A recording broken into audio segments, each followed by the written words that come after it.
Salut à toutes et à tous, c'est la team The Element. Salut à tous. Donc on va vous présenter l'hypogée de l'Obsidiantre. Donc c'est un donjon qui est conseillé pour des teams level 160 à peu près. Pour pouvoir faire l'hypogée de l'Obsidiantre, il faut avoir passé Ben le Ripat. Donc comme on vous l'a montré dans l'épisode précédent. On va vous montrer dans cet épisode comment tuer l'Obsidiantre et les erreurs à ne pas faire et les mobs En général. Ouais, leur stade et tout. Donc on peut voir que les mobs sont à peu près level 180 et l'Obsidiantre est level 192. L'XP est assez conséquent pour une team level 160 si on fait 160. Ouais, on va vous parler peut-être avant d'arriver au boss. Il y a quelques salles avec les mobs ici présents. À savoir que les salles ne sont pas très difficiles. Il y aura juste peut-être la salle avant le boss qui était, je trouve, assez dure. Je pense que c'est la plus dure. Je pense même qu'elle est peut-être plus dure que le boss, tout simplement.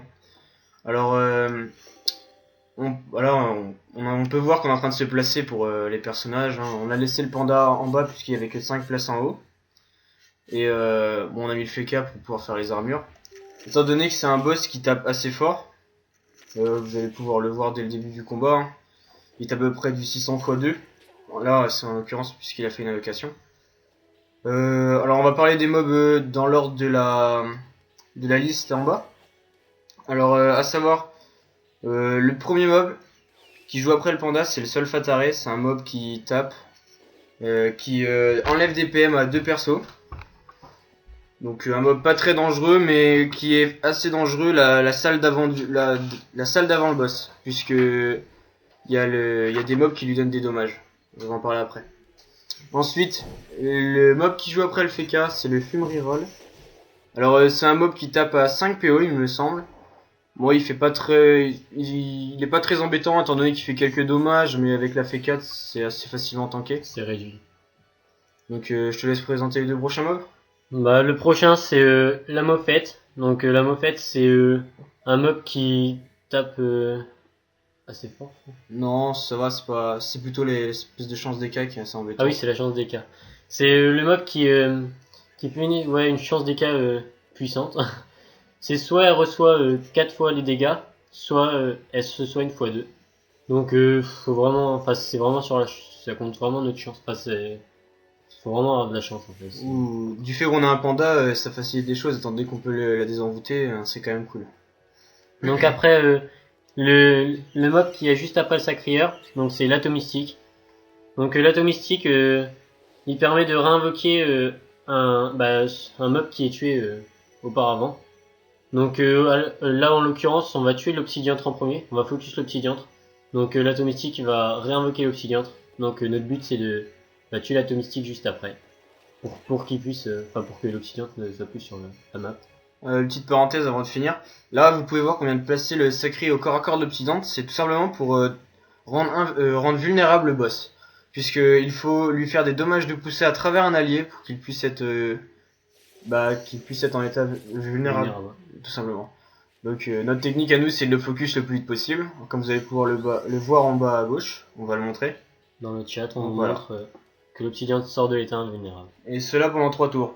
Bon il gagne 50 dommages mais bon sur 600 ça change vraiment rien en fait au final. Donc le dernier mob, vas-y. Je le fais. Alors le dernier mob c'est un mob assez dangereux. Alors sur cette salle il est pas très embêtant mais bon voilà, c'est un mob très dangereux à la salle d'avant. Alors c'est le Crapper. Il peut donner des PM à ses alliés. Il attire ses alliés ou ses ennemis tout simplement. Et il peut soigner et donner plus 100 dommages à ses alliés pendant 3 tours. Alors sur cette salle c'est pas forcément très très dangereux, mais par exemple la salle d'avant, c'est pour ça qu'on vous disait qu'elle est assez dure, c'est puisqu'il y en a 3. Et donc du coup par exemple un Solfatare qui a boosté à plus 300 dommages, qui tape sur plusieurs personnes et plusieurs fois, ça fait assez mal. Hein, donc, surtout que les crappeurs ont du régène, donc c'est assez difficile. C'est dur à battre. Donc je te laisse parler de l'invocation du boss. Donc l'invocation du boss, c'est la pougnette. Donc c'est le mob qu'il y a en orange. Donc la pougnette, elle est pas dangereuse, elle tape pas. Juste au bout du cinquième tour, je crois. Au bout du 5e tour, si on a plus de 7 cases de la pougnette, elle explose et tue tout ce qu'il y a plus de 7 cases, à part ses alliés bien sûr. Donc ce qui est dangereux, c'est de la laisser au bout du 5e tour et de se faire os. Parce que en fait, elle tape 3000 dommages, et sachant que nous on n'a pas beaucoup de vie, donc du coup ça nous os automatiquement. Donc c'est pour ça qu'on focus du coup l'obsidiantre, hein. C'est vraiment pour être tranquille au niveau de son invocation, comme ça on tue l'obsidiantre. Sachant que 5 tours, si on arrive à le tuer, en général assez vite, hein, parce qu'avec la mascarade plus les faiblesses du panda, l'obsidiantre il a des faiblesses dans tous les éléments, du coup on peut taper assez fort, là où il a fait 4 qui donne 2 coups de dague à 500, voilà quoi, ça part assez vite. Surtout qu'on est que 6 on est que 6 persos, donc l'obsidian fera pas je crois que c'est 12 000 points de vie au max si on est 8. Là il a pas 12 000 points de vie, il en a beaucoup moins. Donc ça permet de le focus plus vite et de le tuer. Donc là c'était en gros pour la présentation du donjon quoi. Bon vous allez pouvoir voir qu'on va pas soigner beaucoup, etc. On vous a fait une brève présentation de la salle tout simplement. Alors qu'est-ce qu'on pourra ajouter? On va parler de toute façon dans la vidéo des donjons en prévision, etc. Sûrement. Je pense à la fin de la vidéo. On va vous parler hum, des zones qu'on a pu pour XP, puisque les gens qui regardent nos vidéos c'est peut-être aussi parce qu'ils ont une team près de notre level. Donc on peut parler de ça vite fait, puisque le gameplay il va être assez long, il dure à peu près 20 et quelques minutes. Et il va falloir parler, puisque si vous allez voir qu'on va tuer l'obsidian très vite. Et après que l'obsidian est tué, il n'y a plus vraiment de difficulté. Non, après, dès que l'obsidian et l'atomistique sont morts, il n'y a pas grande difficulté, c'est plutôt facile. Donc dès que les deux mobs sont tués, on pense que c'est gagné. Donc après on rock au maximum. Alors ah oui, à savoir c'est vraiment l'atomistique, puisqu'il va réinvoquer son boss tout simplement, étant donné qu'il peut réinvoquer un perso et que le premier à mourir c'est l'obsidian. Alors après je sais pas, on n'a pas essayé, c'est notre technique à nous, c'est de tuer l'obsidian en premier, mais est-ce que si on tue un autre mob et après on tue l'obsidian, enfin on tue l'obsidian et après un autre mob, est-ce que l'atomistique il réinvoque un autre mob ou pas, je sais pas. Si, je pense. Je pense que c'est comme tous, hein. Parce que c'est comme le c'est comme Samada, je crois. la laisse spirituelle de la Samada. Donc tu réinvoques le dernier mort. Dans tous les cas, oui, voilà. Donc, bon, après, on va essayer de faire le challenge. On n'a pas fait le premier puisque je pense qu'on n'a pas le. On pouvait pas gérer. Hein. Je pense qu'on gérait pas. Sachant que. Après, c'était à essayer, mais bon, cette vidéo, c'est le deuxième gameplay qu'on vous a proposé. Donc, enfin, c'est le deuxième gameplay qu'on a fait. Oui. Parce qu'on l'a fait une seule fois, l'obsidian. On n'était pas sûr de le gérer, donc on l'avait filmé, mais sauf que on a fait beaucoup d'erreurs vu qu'on connaissait pas vraiment les mobs et puis on savait pas trop quoi faire et tout. Donc du coup, on a fait beaucoup d'erreurs. Et on a voulu vraiment vous montrer quelque chose de constructif, quoi. De constructif. Avec un gameplay réfléchi. Puisque voilà. Après, je cache pas que quand on l'a passé, même sans défi, on était assez content, puisque c'est quand même un mob qui est assez haut level, quoi. Pour une team, ça fait toujours plaisir de passer un mob comme ça. Bon, à savoir que là, on est en train d'essayer de passer le prochain mob, le Tengu. Je pense que c'est beaucoup plus difficile. Hein. Il y a une large différence entre l'obsidian et le Tengu. Hein. Comme vous pouvez voir là, on soigne presque pas du combat, alors que le Tengu. Aleni passe son temps à soigner et c'est rend très dur. La stratégie pour le taper est assez difficile. Pour le mettre vulnérable. Des jolis coups de dague d'ailleurs au passage, presque 700 dommages. Donc après on peut parler d'un peu d'où est-ce qu'on XP, qu'est-ce qu'on fait. On peut parler de, par exemple, comment est-ce qu'on a fait pour XP jusqu'à là, parce qu'on en a pas parlé dans la vidéo précédente. Non. Donc à savoir, dans la présentation de la team, on en avait bien dit qu'on avait créé 4 persos puis 2 autres. On a XP surtout Royal Moot dès le début. Est-ce qu'on a eu la chance d'avoir un sacri pour pouvoir XP les personnages dès le début dans la bourgade. Donc c'est un autre compte. Et donc du coup ensuite on a fait du Royal Moot énormément. Par exemple pendant les dernières vacances on a enchaîné plus de trentaine de Royal Moot en total. En les capturant et du coup on a fait que de ça. On a essayé de beaucoup XP. On aurait pu les vendre mais bon on n'est pas vraiment super intéressé par les kamas, ça vient comme ça vient. Après Je pense que le plus important pour l'instant c'est d'XP et puis ça fait toujours plaisir d'avancer un peu, de prendre des levels. Donc Surtout voilà, que quoi. ça sert à rien de gagner beaucoup de kamas si on monte pas de level, parce que le principe des kamas c'est de s'acheter ses prochains panneaux et tout, donc je trouve que vaut mieux XP et après on verra pour les kamas. Donc ensuite, arrivé vers le level 150, on a commencé à faire quelques mansets. Bon, on l'avait déjà passé avant, on l'a passé vers le level 100, je dirais 130, 140. 140 ouais, je pense. Donc bah, on a réussi à le passer alors que le Sacri il était full Sasa, je crois. Il était level 110, je crois, Ouais, quelque chose comme ça. t'es pas encore bien monté. Le panda il était pas bien monté non plus, donc c'était un donjon assez facile mais chiant au niveau des placements. C'est pour ça qu'on a ragé une ou deux fois. Je crois on est mort une fois avant d'y réussir. Je sais plus. Il me Mais je semble sais qu'on est mort une que fois. même moi ça m'a fait beaucoup rager, parce que du coup on peut pas faire les tours de boost et... Enfin ce donjon il m'énerve vraiment beaucoup. Bah J'aime pas après du tout. avec de l'entraînement on y arrive quand même beaucoup mieux. Je veux dire maintenant ça passe beaucoup plus facilement. Enfin non avec notre team, mais c'est normal. Bah oui mais maintenant mais. Donc ensuite on a tenté Ben comme vous avez pu le voir dans ces vidéos mais bon Ben on l'a réussi pas mal de fois. Hein. Moi je sais qu'en total je l'ai fait 3 fois plus je l'ai fait au moins 3 fois en arène aussi. Donc voilà quoi y a pas vraiment de difficulté autre. Bien que je trouve qu'il n'y a pas beaucoup de différence entre Ben et Lopsy puisque Lopsy, on a la chance de pouvoir faire tous les placements, tous les boosts, etc. Même s'il tape fort, comme vous voyez, du 600 x 2, mais après, Ben, ça joue vraiment au niveau des invocations, etc. Faut réussir à rendre son état invulnérable, c'est assez difficile, alors que là, au bout du quatrième perso, il était déjà en état vulnérable. Du coup, Mm. Lopsy, c'est vraiment beaucoup plus simple, je trouve. Surtout que, comme vous pouvez le voir, on peut le gérer assez facilement. Hop, et après, il peut plus rien faire, quoi. Il va perdre 2 tours à essayer de revenir, mais il va rien faire du tout. Surtout que le psy on peut le porter et on peut le porter, on peut l'envoyer, donc si vraiment il fait trop mal, bah comme là on l'a envoyé quelque part d'autre, c'est très bien qu'il reviendra pas, donc alors que Ben Moripat on peut pas le porter je crois. Non, non, il est en état lourd, je Il est crois, en ou état quelque lourd chose. et indéplaçable, donc Et du coup, bah, c'est ce qui nous pose aussi le problème sur le donjon Tengus, c'est puisque les mobs qu'il faut bouger sont tous en état lourd, ou en tout cas on peut pas les porter, du coup, ça pose vraiment problème, on prend trop de dommages, on n'arrive pas à les placer, on perd trop de temps, et au final on finit par mourir, quoi.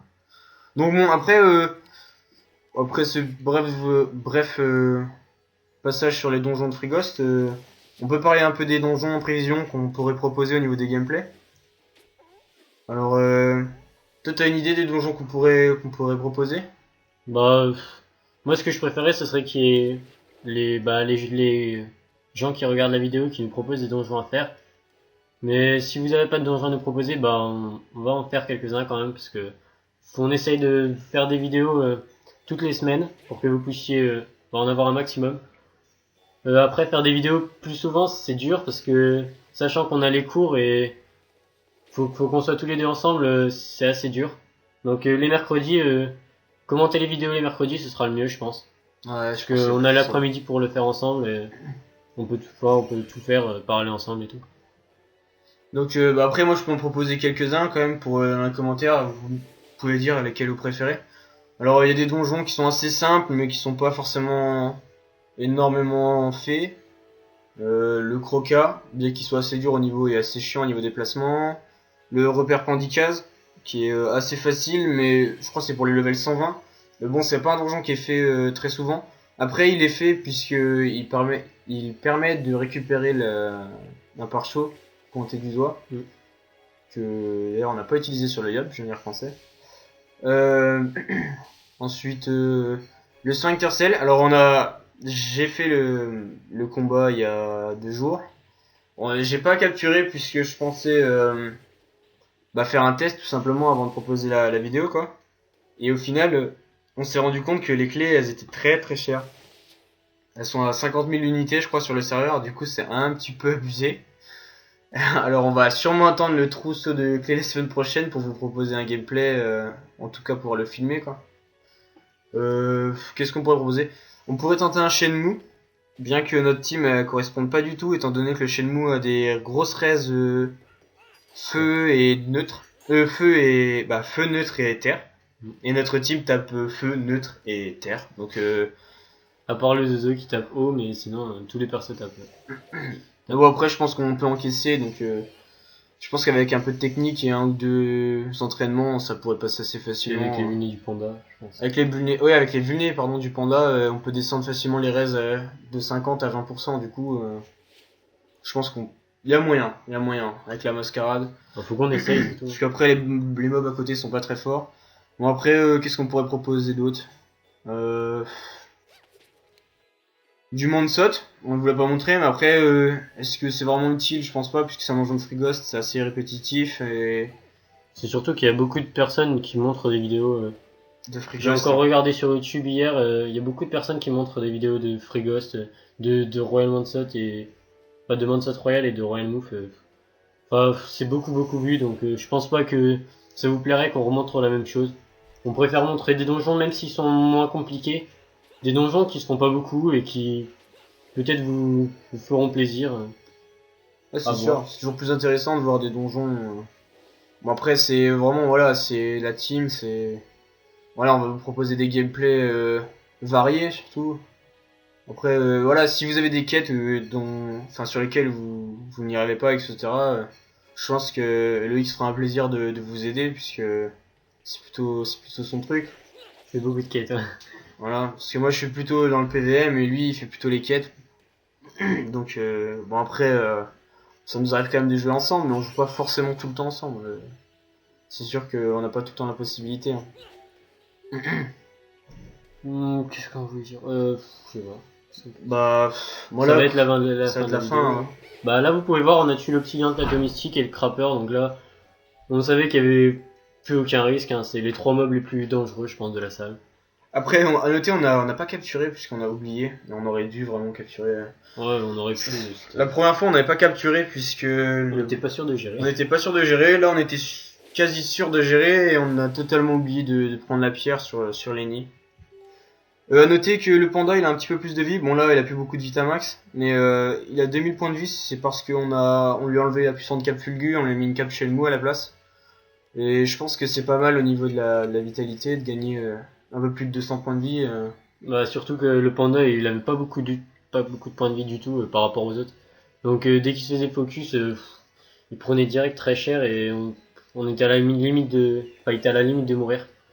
Donc bah on a pensé que la vitalité serait plus important que le reste. C'est sûr. Bon après je viens d'acheter le stuff pour le FK. Bon il est pas encore fini. Pas encore fini, en tout cas je peux pas encore tout mettre. Je suis en manque de vita sur le FK. On a 2300 je crois à peu près de base. 100 d'Inde, j'ai 2300. Je pense acheter un survivant et mettre à la place du truc du Dofus qui donne 19 en prospection. Bon, ouais, parce qu'il est pas super bon jet et je pense que c'est vraiment important si on veut passer le Tengu d'avoir un maximum de vitalité. Et surtout que le calyptus c'est pas super utile maintenant. Parce que sachant qu'avant pour créer des panoplies, il fallait vraiment drop dans les donjons. Maintenant drop dans les donjons ça sert limite plus à rien, faut faire plein de trucs. Donc je pense que la prospection ça sert plus à rien dans les donjons. Donc voilà, après il a 2300 points de vie mais j'ai pas non plus mis ses nouvelles bottes. Alors je me rappelle plus exactement du nom. C'est la panoplie Celium, c'est les bottes, level 181. Alors elle donne 296 en vita, du coup ça va me faire augmenter à peu près 130 de vitalité, plus 160 sur 2300, ça devrait augmenter un petit peu quoi. Je devrais passer les 2100, presque 2700, du coup bon ça devrait être un peu mieux. Les coups dague sont vraiment pratiques puisqu'on peut taper 4 fois avec. Ça tape assez fort, c'est ça assez se régène puissant. aussi. Il y a du régène et c'est pour ça que je me suis permis de pas être trop penser vraiment qu'à la vitalité puisqu'il y a un petit peu de régène, du coup ça passe pas trop mal. Alors du coup bon, on vous le montrera peut-être dans une prochaine vidéo, ça va voir. Peut-être que dans la prochaine vidéo les persos ils auront avancé. Là enfin en tout cas moi les trois personnages je vais sûrement passer le panda haut dans la prochaine vidéo. J'attends que le Zobal soit 181 pour mettre le stuff du Zobal sur le panda, sachant que j'ai déjà acheté la panneau Roising, etc. Donc voilà, le Zobal il va sûrement passer terre dans la prochaine vidéo. Bon, on s'est dit que c'était sûrement mieux puisque les sorts hauts, même s'ils sont assez puissants, sont pas forcément évidents à placer vu que c'est qu'en ligne droite, etc. Et ça fait pas forcément trop de dommages. Du coup, Je me suis dit qu'avec des Yuget et Furia, ça pourrait peut-être être un peu mieux. Après, c'est à voir, mais... Après, on le sait aussi que ça fait beaucoup de personnages terre dans la team, mais on compte peut-être aussi changer d'autres persos, genre le Sacri, on sait pas si on va le mettre R ou pas. Parce que on voit beaucoup de Sacri R et c'est beaucoup utile. C'est vrai qu'en team, c'est super pour les c'est placements. super utile. Surtout qu'il y a un peu de régène quand on tape R et puis bah voilà, on a un Nini donc on peut soigner, c'est vraiment utile. Donc on sait pas encore, on verra avec, enfin quand on augmentera les levels des persos. Là pour l'instant, mes persos ils avancent pas très vite parce que je joue pas souvent et le peu que je joue, je fais pas de donjons et de choses comme ça. Je sais pas, enfin, je sais pas pourquoi. Bah, c'est surtout parce que... Ouais, c'est au niveau des donjons. Déjà, le Sacri, faut savoir qu'il a pas beaucoup de sagesse vu qu'il est full vita. Hein. On voudrait pas se passer de la vitalité du Sacri puisque ça aide vraiment dans les donjons très haut level. Par exemple, passer de ça, mais celle d'avant où on prend énormément de dommages, le Sacri il est quasi sûr de mourir. Puisqu'on sacrifie tout le monde, hein, puisque ça fait vraiment très mal. Les crappers, ils peuvent taper jusqu'à 1500 quand ils sont vraiment boostés en coup critique, ça fait très mal. Donc bon, après voilà. Après, je pense pas que tes persos c'est qu'ils avancent moins vite ou quoi, c'est juste. Tu joues pas énormément non plus. Faudrait Donc que je voilà. me consacre plus au perso. Mais en ce moment, je pense, avec les nouvelles mages, avec la chasse au trésor et les nitrosaures, je pense XP un peu, surtout avec la chasse au trésor, XP beaucoup mon sacré, parce que vu que c'est celui qui est le moins avancé et qui en plus a le moins de sagesse, enfin, je compte l'avancer vraiment et rattraper les autres persos. D'ailleurs, si vous voulez des informations sur le DLC, on peut dire ça comme ça, et Ouais. du Trésor, La nouvelle mage. la nouvelle mage, n'hésitez pas à demander, hein, c'est pareil. Après, on vous promet pas que l'on pourra tout vous expliquer, mais je pense que voilà. Moi, je sais que ça m'intéresse pas forcément, mais après, Loïc, il a pas mal, t'as pas mal fait de trucs. Bon, après, J'ai essayé d'avancer. on n'a pas encore tout découvert, mais voilà quoi. Je suis bloqué à l'Inutrosaure, j'arrive pas à y aller. Chaque fois que je suis à la dernière étape, je me fais aggro ou autre. Et...